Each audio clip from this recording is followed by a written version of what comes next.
Hello and welcome to my fifth vlog. I'm sharing information I've learned about Nepal, as well as information about my travels up until this point.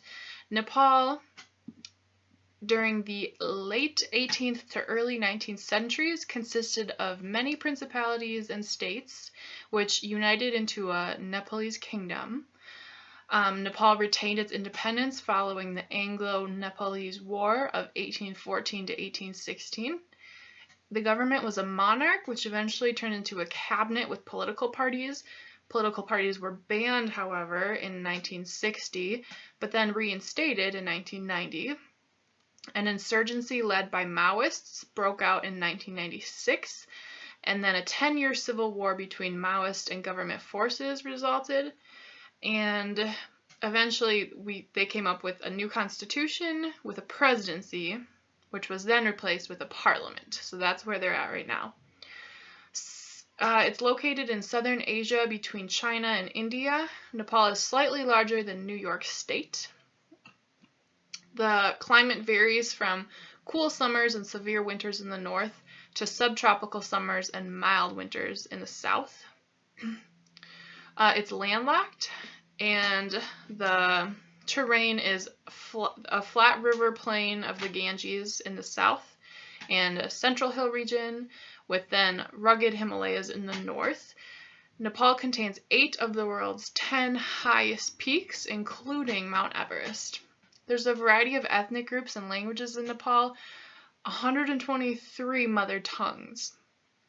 The religion is 80% Hindu, 10% Buddhist, 5% Muslim, and then the other 5% includes Christianity and some other religions. The capital of Nepal is Kathmandu. Nepal is another country that has a high risk of infectious diseases. It's among the least developed nations in the world. 1/4 of the population lives under the poverty line. Agriculture is the mainstay of the economy, providing a livelihood for over 2/3 of the population. Some of the crops that are produced are rice, corn, wheat, sugarcane. Tourism, carpets, and textiles are other popular industries in Nepal. A massive earthquake struck Nepal in early 2015, which damaged or destroyed infrastructure and homes and set back economic development. Some other challenges to Nepal's growth include being landlocked, inconsistent electricity supply, underdeveloped transportation and infrastructure. The currency in Nepal is the Nepalese rupees. Okay, some facts about my travels. So, I've been to 9 other countries and I think 27 other states. My family, when I was younger, we went on a lot of road trips. We went out to the Grand Canyon. We went to Florida a couple times.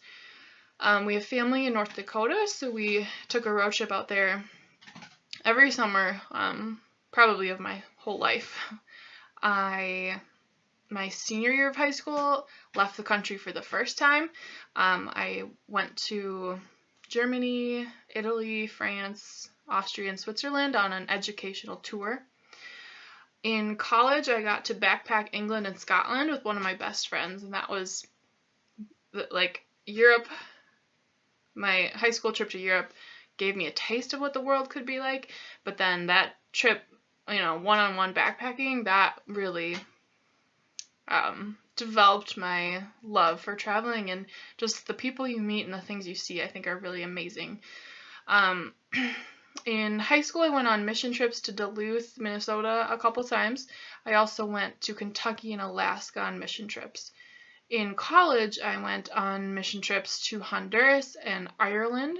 Very different experiences, but very important work that was being done in both those places. My favorite vacation that I've ever gone on was on my 21st birthday. My sister and my mom and I took a road trip to Ottawa, Canada, to see Mumford & Sons, which is my favorite band.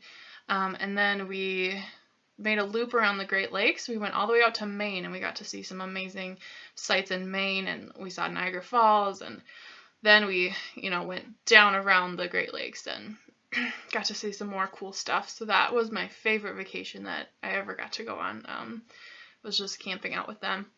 So that's some facts about my travels, and I will see you next time for Africa.